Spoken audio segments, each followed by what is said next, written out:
નમસ્કાર વિદ્યાર્થી મિત્રો, ગયા લેક્ચરમાં આપણે જોઈ ગયા હતા અનિયમિત શેર વેચીના સંજોગો. આપણે ગયા લેક્ચરમાં જોયા હતા અનિયમિત શેર વેચીના અર્થ જોયો હતો, અનિયમિત શેર વેચીના સંજોગો જોયા હતા. આજે આપણે જોવાનું અનિયમિત શેર વેચીની અસર.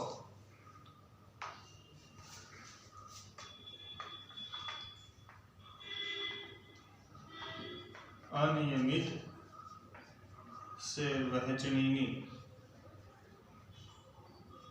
અસરો વિશે જોઈએ.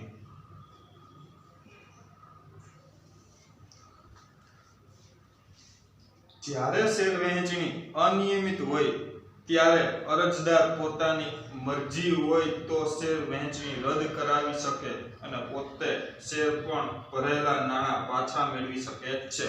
તો જ્યારે શેર વહેંચણી અનિયમિત હોય, જ્યારે શેર વહેંચણી અનિયમિત કરવામાં આવી હોય ત્યારે જો શેર અરજદાર શેર ઉપર નાણાં ભર્યા હોય, જે નાણાં છે શેર અરજદાર પાછા મેળવી શકે છે.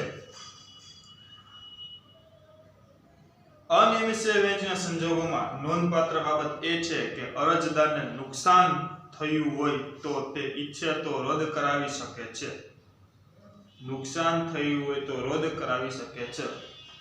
અનિયમિત શેર વહેંચણીથી જો કોઈ નુકસાન થયું હોય શેર અરજદારને, તો શેર અરજદાર છે, શેર હોલ્ડર છે, એ પોતે છે પોતાના શેર છે એ રદ કરાવી શકે છે. તે રદબાતલ અંગે સમય મર્યાદા નીચે મુજબ છે.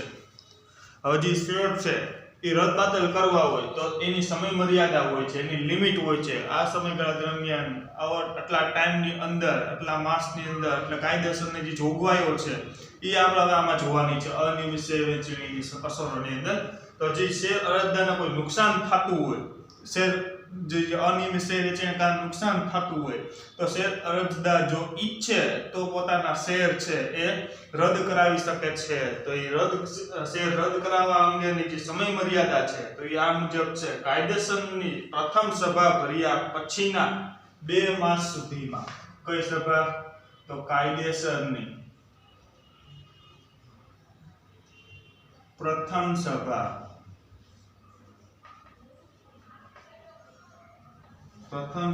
ભર્યા પછીના 2 માસ સુધીમાં 2 માસ સુધીમાં શેર વહેંચણી રદ કરાવવા માટે અરજી કરી શકાય છે. શેર વહેંચણી રદ કરવા અરજી કરી શકાય છે. કઈ તો જ્યારે કાયદેસરની પ્રથમ સભા બોલાવવામાં આવે, કાયદેસરની પ્રથમ સભા બોલાવવામાં, તે સભા ભર્યા પછી, પ્રથમ સભા ભર્યા પછીના 2 માસમાં. કેટલા માસમાં? તો કે 2 માસમાં છે એ પોતાના શેર છે એ પાછા ખેંચી શકે છે શેર હોલ્ડર. કઈ સભા? તો કાયદેસરની પ્રથમ સભા ભર્યાના 2 માસ સુધીમાં. કાયદેસરની પ્રથમ સભા ભરાય પછી 2 માસ સુધીની મુદત હોય, એ મુદતની અંદર છે પોતાના શેર વહેંચણી છે એ રદ કરાવી શકે છે. પછી બીજું, જો કાયદેસરની પ્રથમ સભા ભરાઈ ગયા બાદ શેર વહેંચણી કરવામાં આવી હોય તો શેર વહેંચણી તારીખ પછીના 2 માસમાં શેર વહેંચણી રદબાતલ કરાવવામાં આવે છે. જો પ્રથમ સભા બોલાવી લીધી હોય પછી જો શેર વહેંચણી કરવામાં આવે, પ્રથમ સભા બોલાવી લીધી પછી જો શેર વહેંચણી કરવામાં આવે તો ક્યારે આપણે રદ કરી શકીએ? કે જ્યારે શેર વહેંચણી શરૂ કરી હોય ત્યાર પછીના 2 મહિના. શેર વહેંચણી શરૂ કરી હોય ત્યાર પછીના 2 મહિના, કે શેર વહેંચણીની તારીખ પછીના 2 મહિના. જો અહીં લખું છું, પ્રથમ સભા ભરાયા બાદ શેર વહેંચણી કરાય તો ક્યારે રદ કરવામાં? હું પોઈન્ટ જ લખું છું આમાં. તો શેર વહેંચણીની તારીખ પછીના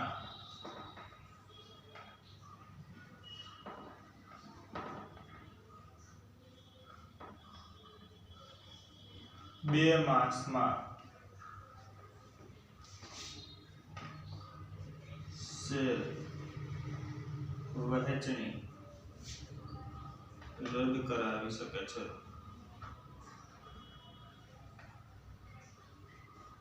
ક્યારે તો પ્રથમ સભા ભરાયા બાદ જો શેર વહેંચણી કરવામાં આવે, પ્રથમ સભા બોલાવીને પછી શેર વહેંચણી કરવામાં, તો જ્યારે શેર વહેંચણી શરૂ થઈ હોય ત્યારથી તારીખથી લઈને શેર વહેંચણીની તારીખ પછીના 2 માસ અંડરલાઈન કરી નાખો તમારા પાઠ્યપુસ્તકની અંદર। જો પહેલા એમાં અંડરલાઈન પ્રથમ સભા ભરાયા પછીના 2 માસ, પેલી તમને શું કીધું, પહેલા તમને ટાઈમ શું કીધું કે પ્રથમ સભા બોલાવી લીધી હોય પછીના 2 માસમાં, પછી તમને બીજું શું કીધું તો કે તમે જો પ્રથમ સભા બોલાવી લીધી હોય પછી શેર વહેંચણી કરવામાં આવે તો જ્યારે શેર વહેંચણી થઈ હોય ત્યારથી તારીખ લઈને 2 માસ સુધી, એટલે બીજા મતલબ શેર વહેંચણી તારીખ પછીના 2 માસમાં શેર વહેંચણી રદ કરાવી શકે છે। આ છે બીજું। હવે ત્રીજું આવશે, કોઈ સંચાલક જાણીબૂજીને કાયદેસરની વહેંચણીની જોગવાઈનો ભંગ કરે અથવા અન્ય કોઈને તેમ કરવા દે તો આવી અનિયમિત શેર વહેંચણીના પરિણામે કંપનીને કે શેર હોલ્ડરને જો કોઈ નુકસાન થાય કે ખર્ચ થાય તો તે ચૂકવવા સંચાલક અંગત રીતે જવાબદાર છે, પરંતુ આ રીતે નુકસાન વળતર મેળવવાની જરૂરી કાર્યવાહી શેર વહેંચણી પછી 2 વર્ષની મુદ્દતમાં શરૂ કરવી જોઈએ। પછી તમને શું કીધું કે પરંતુ આ રીતે જો નુકસાન થયું હોય તો તે નુકસાનનું વળતર મેળવવા જરૂરી કાર્યવાહી છે એ શેર વહેંચણી પછી 2 વર્ષની મુદ્દતમાં શરૂ કરવી જોઈએ। કે શું કહેવા માંગે, જો અનિયમિત શેર વહેંચણી થઈ હોય અને કંપનીના સંચાલકને ખબર હોય જાણીબૂજીને કરી હોય અનિયમિત શેર વહેંચણી, કાયદાનો ભંગ કર્યો હોય સંચાલક દ્વારા,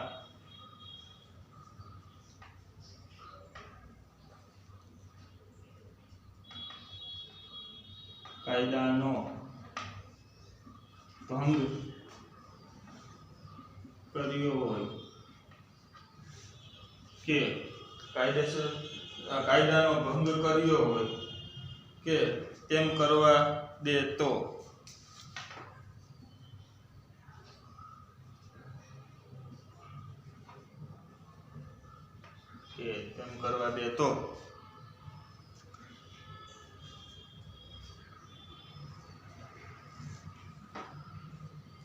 તેનાથી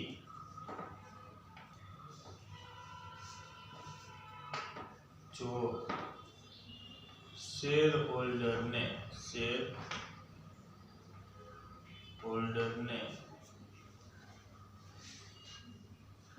કોઈ નુકસાન થાય, કોઈ શેર હોલ્ડરને નુકસાન થાય ત્યારે સંચાલક અંગત રીતે જવાબદારી ચૂકવવા જવાબદાર બને છે। સંચાલક દ્વારા કાયદાનો ભંગ કર્યો હોય, સંચાલક દ્વારા કાયદાનો ભંગ કરવામાં આવે તેમ કરવા દે તો તેનાથી જો શેર હોલ્ડરને કોઈ નુકસાન થાય ત્યારે સંચાલક છે પોતાની અંગત જવાબદારી ચૂકવવા માટે શું રહે તો કે જવાબદાર છે। સંચાલક પોતાની અંગત રીતે જવાબદારી ચૂકવવા માટે જવાબદારી કઈ હોય તો કે સંચાલકને જે શેર હોલ્ડરને કોઈ નુકસાન થયું હોય તો એ જવાબદારી કોની હોય તો કે એ જવાબદારી હોય તો કે સંચાલકની। આ જે ચૂકવવા માટેનું વળતર છે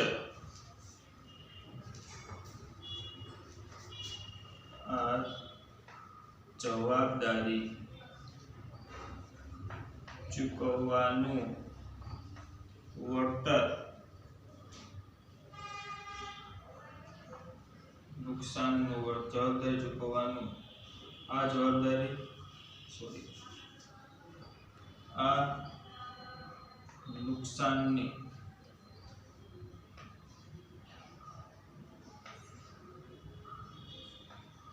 જવાબદારી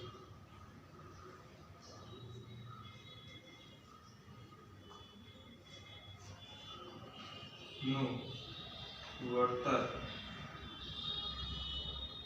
જરૂરી કાર્યવાહી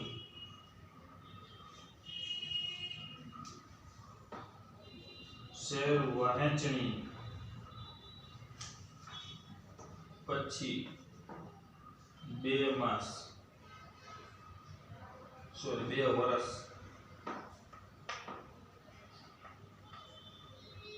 ની મુદ્દતમાં 2 વર્ષની મુદ્દતમાં શરૂ કરવી જોઈએ। તો સંચાલક દ્વારા કાયદાનો ભંગ કર્યો હોય કે તેમ કરવા દેવાનો જાણીબૂજીનો કોઈ ઈરાદો હોય અથવા તેમ ઈરાદો છે એ જાણીબૂજીને કર્યો હોય તો જે શેર હોલ્ડરને નુકસાન થાય છે તે નુકસાન ચૂકવવા માટે જવાબદાર કોણ છે? તો સંચાલક છે। એ સંચાલક જે નુકસાન છે એ ભરપાઈ કરવા માટે જે નુકસાનનું ભરપાઈ કરવા માટે જવાબદાર છે એનું વળતર છે એ ક્યારે મેળવી શકે? જે શેર વહેંચણી થઈ હોય શેર વહેંચી પછીના 2 વર્ષની મુદ્દતમાં શરૂ કરવી જોઈએ કે જે નુકસાન થયું છે એનું વળતર જે આપવાનું હોય છે શેર હોલ્ડરને એ 2 વર્ષ પછીની મુદ્દતમાં શરૂ થઈ જવું જોઈએ। તો આ થઈ અનિયમિત શેર વહેંચણીની અસરો। 3 અસર છે, ફટાફટ પેલા બધી જોઈ લઈએ। પહેલી અસર છે કાયદાની પ્રથમ સભા ભર્યા પછીના 2 માસ સુધીમાં શેર વહેંચણીની અરજી રદ કરાવી શકાય છે। પછી બીજું, પ્રથમ સભા ભરાયા બાદ જો શેર વહેંચણી કરવામાં આવે, પ્રથમ સભા ભરાઈ ગઈ હોય પછી જો શેર વહેંચણી કરવામાં આવે તો શેર વહેંચણીની તારીખ પછીના 2 માસમાં શેર વહેંચણી રદ કરાવી શકાય। પછી ત્રીજું છે સંચાલક દ્વારા જો કાનૂનનો ભંગ કરીને શેર વહેંચણી કરવામાં આવે અથવા તો કે જાણીબૂજીને કે ઈરાદાપૂર્વક જે શેર વહેંચણી અનિયમિત શેર વહેંચણી કરવા દે તો નુકસાન ચૂકવવા જવાબદાર કોણ હોય છે? શેર હોલ્ડરને જે નુકસાન થયું તે ચૂકવવા જવાબદાર સંચાલક બને છે। આ જે નુકસાન થયું છે એ નુકસાનની જવાબદારીનું વળતર ઈ ચૂકવવા માટે કેટલો સમયગાળો હતો? તો 2 વર્ષનો। ક્યારથી? કે જ્યારે શેર વહેંચણી પછીની 2 વર્ષની મુદ્દતમાં શેર વહેંચણી થઈ હોય તો પછીની 2 વર્ષની મુદ્દતમાં આ કાર્યવાહી શરૂ કરવામાં આવે છે। તો આ 3 પોઈન્ટ છે અનિયમિત શેર વહેંચણીની અસરો। હવે આપણે બીજો નવો પોઈન્ટ જોવાનો છે ગેરકાયદેસર શેર વહેંચણી। આ આપણે જોયું અનિયમિત શેર વહેંચણી। હવે આપણે જોશું ગેરકાયદેસર શેર વહેંચણી। આ તમે સ્ક્રીનશોટ પાડી લેજો।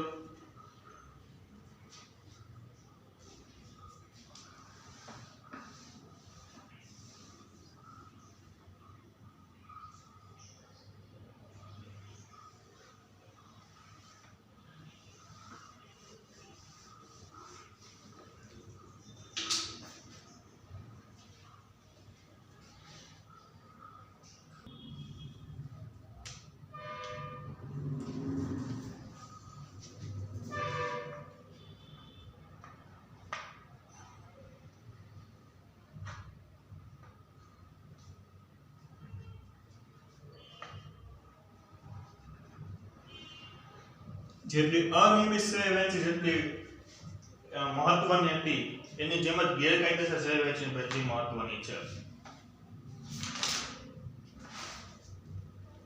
આ પણ તમને 3 માર્કમાં પૂછી શકે છે। ગેરકાયદેસર શેર વહેંચણી એટલે શું? ગેરકાયદેસર શેર વહેંચણીની અસરો જણાવો અથવા ગેરકાયદેસર શેર વહેંચણીની શરૂઆત કઈ રીતે થાય છે તેની પ્રોસેસ પ્રક્રિયા જણાવો। જોઈએ ગેરકાયદેસર શેર વહેંચણી।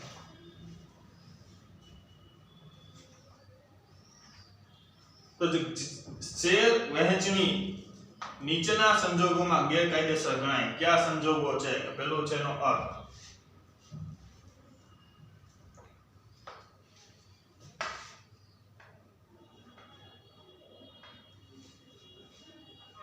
જે શેર વહેંચણી એટલે કે શેર વહેંચણી એ શેર ધારક અને કંપની વચ્ચે થયેલો કરાર છે. શેર વહેંચણી શું છે તો કે કંપની અને શેર હોલ્ડર વચ્ચેનો કરાર છે.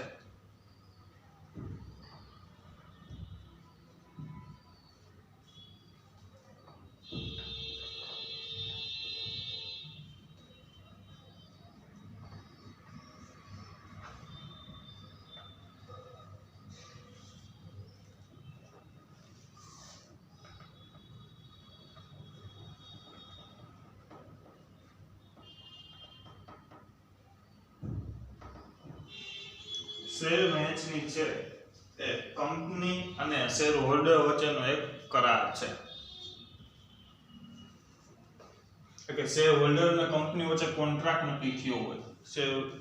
જે શેર ધારક છે એ કંપનીના શેર જે ખરીદે છે, પરચેસ કરે છે અને કંપની છે એ પોતાના શેર છે શેર હોલ્ડરને એ વેચે છે. તો આ વચ્ચેનો બેનો કરાર છે. જે શેર ધારકને છે એ કંપનીનું સભ્યપદ મળે છે એટલે કરાર ગણવામાં આવે છે. શેર વહેંચણી છે શું છે તો કે શેર ધારક અને કંપની વચ્ચે થયેલો એક કરાર છે, કોન્ટ્રાક્ટ છે. અને આવો કરાર સંપૂર્ણ કરાર ત્યારે જ કહેવાય કે જ્યારે તેમાં આવશ્યક તત્વોની હાજરી હોય.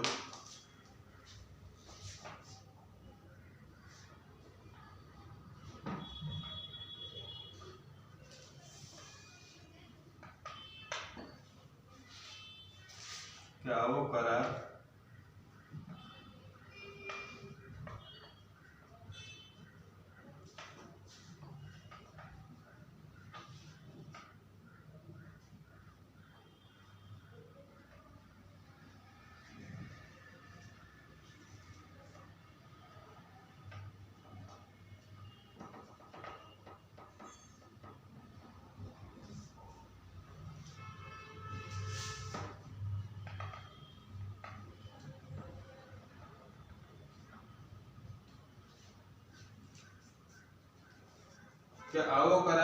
સંપૂર્ણ કરાર ત્યારે જ કહેવાય કે જ્યારે તેની આવશ્યક તત્વોની હાજરી હોય. એટલે કે આવા આવશ્યક તત્વોનો અભાવ હોય.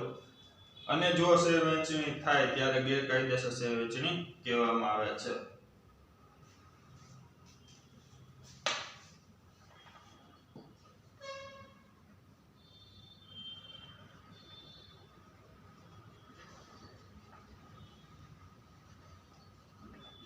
અને આવા આવશ્યક તત્વોનો અભાવ હોય અને જો શેર વહેંચણી થાય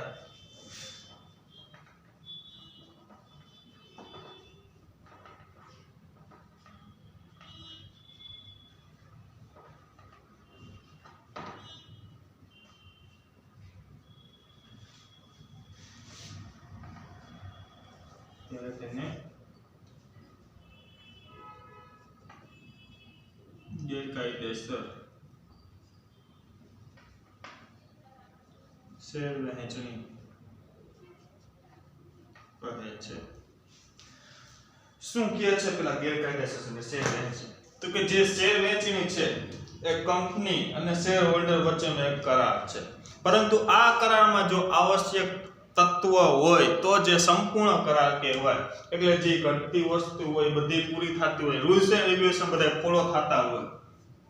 એમાં બધા રૂલ્સ એન્ડ રેગ્યુલેશન બધા જે આવતા હોય છે, કંપની ધારા જોગવાઈ છે, બધી ટેબલ એની જોગવાઈ, કંપની ધારાની જોગવાઈ છે, એ બધી ફોલો થતી હોય. આવશ્યક તત્વનો અભાવ ન હોય. એટલે આવશ્યક તત્વ જેટલા છે એ બધા જરૂરી જે રૂલ્સ એન્ડ રેગ્યુલેશન બધા પૂરા થતા હોય અને શેર વહેંચણી કરવામાં આવે તો તેને શું કહેવાય કે શેર વહેંચણી કાયદેસરની શેર વહેંચણી કરાય. પરંતુ કાયદેસરની ક્યારે ન કહેવાય તો કે આવશ્યક તત્વોનો શું હોય તો કે અભાવ હોય. જે કાયદાના જોગવાઈ અનુસાર ન થઈ હોય, ગેરકાયદેસર આવશ્યક તત્વનો અભાવ હોય એને ગેરકાયદેસર શેર વહેંચણી કહેવામાં આવે છે. જ્યારે આવશ્યક તત્વોનો જ્યારે હાજરી હોય અને આવશ્યક તત્વ અભાવ હોય અને જો શેર વહેંચણી થાય ત્યારે તે ગેરકાયદેસર શેર વહેંચણી કહેવાય છે.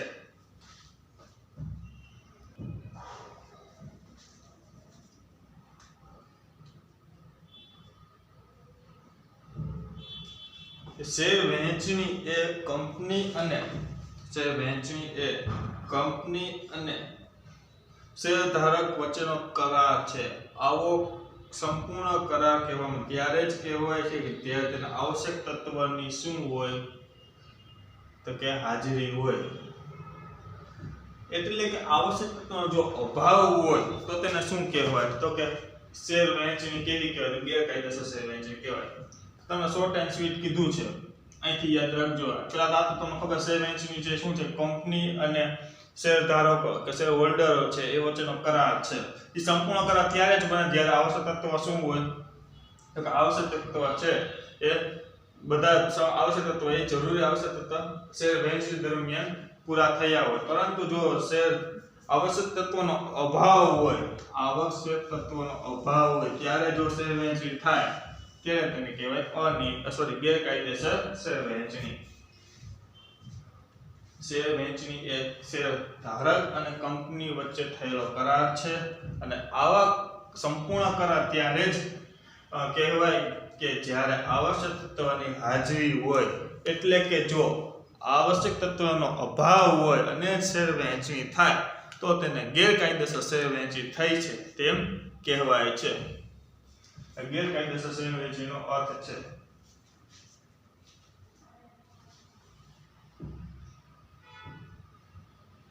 તો એવા કયા જે આવશ્યક તત્વોની જરૂર પડે છે એવા કયા આવશ્યક તત્વોની જરૂર પડે છે તો એને શેર વહેંચણી સંપૂર્ણ કરાર ગણાય। તો કે આવશ્યક તત્વોની અંદર પેલું છે દરખાસ્ત। પેલું શું છે દરખાસ્ત। બીજું શું છે દરખાસ્તની જાણ। બીજું છે દરખાસ્તની જાણ એટલે કે દરખાસ્તનો સ્વીકાર।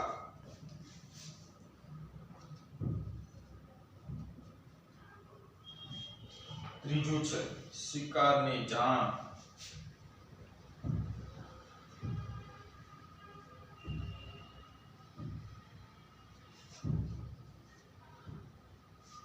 પછી ચોથું છે અવેજ।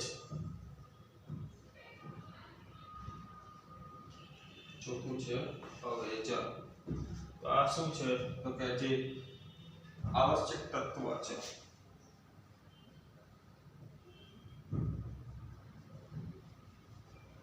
હવે તમને સમજવા માટે આવશ્યક તત્વો હોય તો એને શું કહેવાય તો કે શેર વહેંચણી છે એ સંપૂર્ણ કરાર અનુસાર થયેલી ગણાય છે।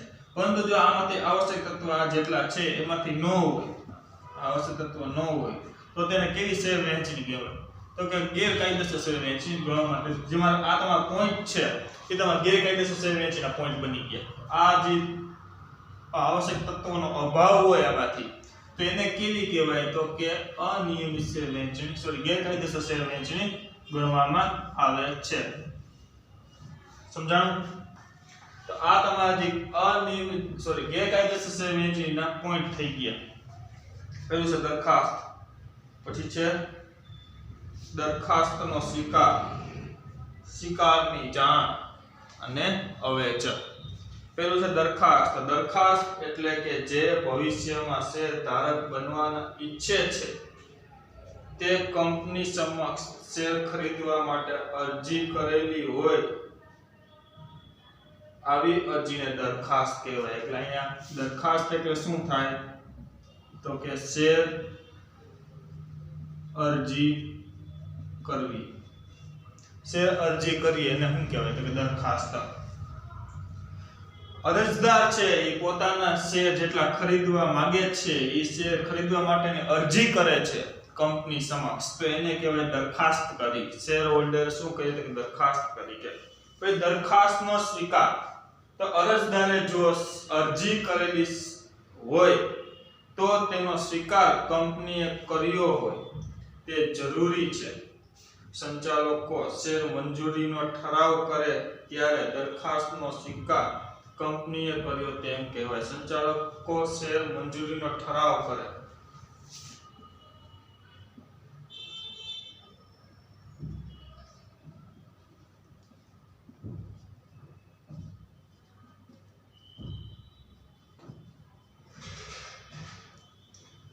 તો દરખાસ્તમાં શું કહે શેર અરજી કરવી।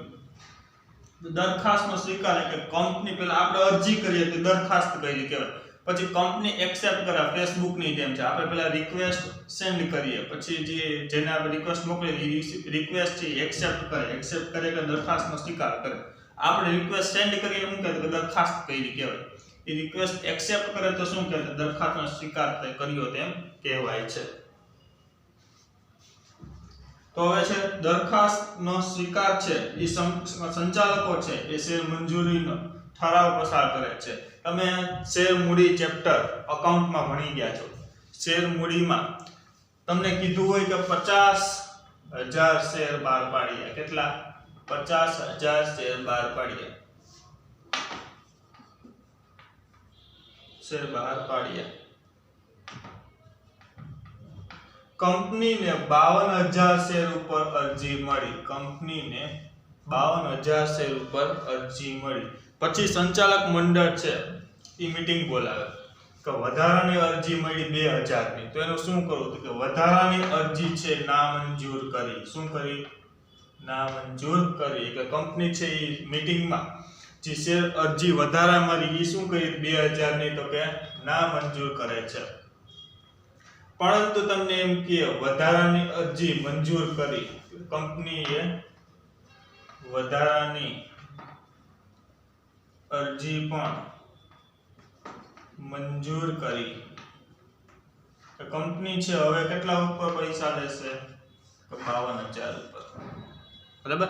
જે વધારાની અરજી હતી એ પણ કંપનીએ મંજૂર કરી છે. તો વધારાની અરજી પર કંપની પૈસા લેશે કે 52,000 ઉપર પણ કંપની પૈસા. હવે કંપની છે એ 50,000 જોશે નહીં. કંપની મીટિંગ બોલાવી તો ઠરાવ પસાર કરીને કેટલા શેર ઉપર નાણાં લેવાનું કર્યું તો કે 52,000 ઉપર. પછી છે 50,000 ઉપર નહીં લે, પછી 52,000 ઉપર લેશે. કે સંચાલક છે એ શેર મંજૂરી અંગેનો ઠરાવ પસાર કરે છે. ઠરાવ પસાર કર્યા બાદ એટલે એને શું કહેવાય? ઠરાવ પસાર કર્યો કે દરખાસ્તનો એનો સ્વીકાર કર્યો તેમ કહેવાય છે. કે 52,000 જે શેર હોલ્ડર છે એનો સ્વીકાર કર્યો છે એમ કહેવાય છે. પછી છે સ્વીકારની જાણ.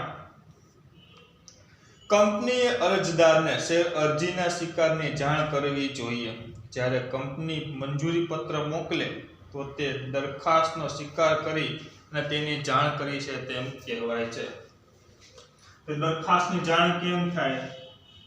તો કે મંજૂરી પત્ર શેર હોલ્ડરને મોકલે ત્યારે. જો તમે ફેસબુકના એક્ઝામ્પલ થયું તો આપણે રિક્વેસ્ટ પહેલા શું કરી તો મોકલી. સામેવાળે રિક્વેસ્ટ શું કરી તો એક્સેપ્ટ કરી. પછી એક્સેપ્ટ કરી લે રિક્વેસ્ટ તો આપને નોટિફિકેશન આવે કે જે વ્યક્તિને આપણે રિક્વેસ્ટ મોકલી છે એ વ્યક્તિ રિક્વેસ્ટ શું કરી તો એક્સેપ્ટ કરી. નોટિફિકેશનમાં આવે તો એ થઈ સ્વીકારની જાણ. સમજાણું? પહેલા આપણે શું કહીએ દરખાસ્ત, પછી કહીએ દરખાસ્તનો સ્વીકાર, પછી કહીએ સ્વીકારની જાણ. કે રિક્વેસ્ટ એક્સેપ્ટ કરી લીધી એની નોટિફિકેશન આપને આવી ગઈ કે આ વ્યક્તિએ છે એ રિક્વેસ્ટ છે એક્સેપ્ટ કરી લીધી છે તો એ સ્વીકારનો આપણે જાણ કરી કે સ્વીકારી છે એ આપણે જાણ કર્યું.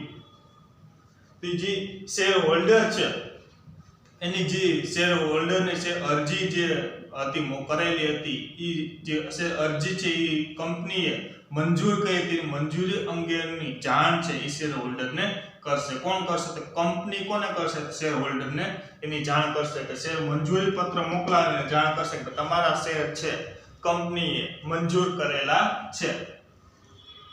પછી છે અવેજ. કંપનીએ મંજૂરી પત્રમાં માંગેલી રકમ અરજદાર ચૂકવે ત્યારે તેને અવેજ ચૂકવ્યો છે તેમ કહેવાય છે. કંપનીએ મંજૂરી પત્રકમાં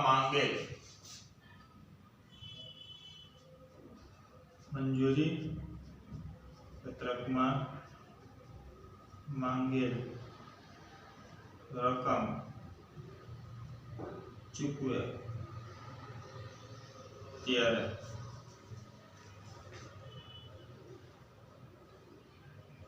અવેજ થયો તેમ કહેવાય. કંપની જેટલા પૈસા માંગતા હોય એટલા શેર હોલ્ડર ચૂકવી દે ત્યારે આપણે શું કર્યું તો કે અવેજ કર્યો તેને ટૂંકમાં આપણે પેમેન્ટ કર્યું કંપનીને એટલે શું કર્યું કે અવેજ કર્યો છે એમ કહેવાય છે પણ જો આવા સંજોગોમાં કોઈ આવશ્યક તત્વની અભાવ હોય આવશ્યક તત્વનો અભાવ હોય દરખાસ્ત કરી હોય પણ દરખાસ્તનો સ્વીકાર ન કરે તો આ બધી વસ્તુ છે કેવી બને તો ગેરકાયદેસર શેર વહેંચણી બને છે તો પેલું છે દરખાસ્તનો સ્વીકારની જાણ અવેજ પ્રોસેસ આખી ક્રમમાં યાદ રાખો પહેલું છે દરખાસ્ત કરીએ દરખાસ્ત કર્યા પછી શું કરે કે દરખાસ્તનો શું કરે સ્વીકાર કરે સ્વીકાર કર્યા બાદ સ્વીકારની શું કરે તો કે જાણ કરે જાણ થઈ ગયા બાદ આપણે શું કરીએ તો કે અવેજ એટલે પેમેન્ટ કરીએ દરખાસ્તનો સ્વીકારની જાણ અને અવેજ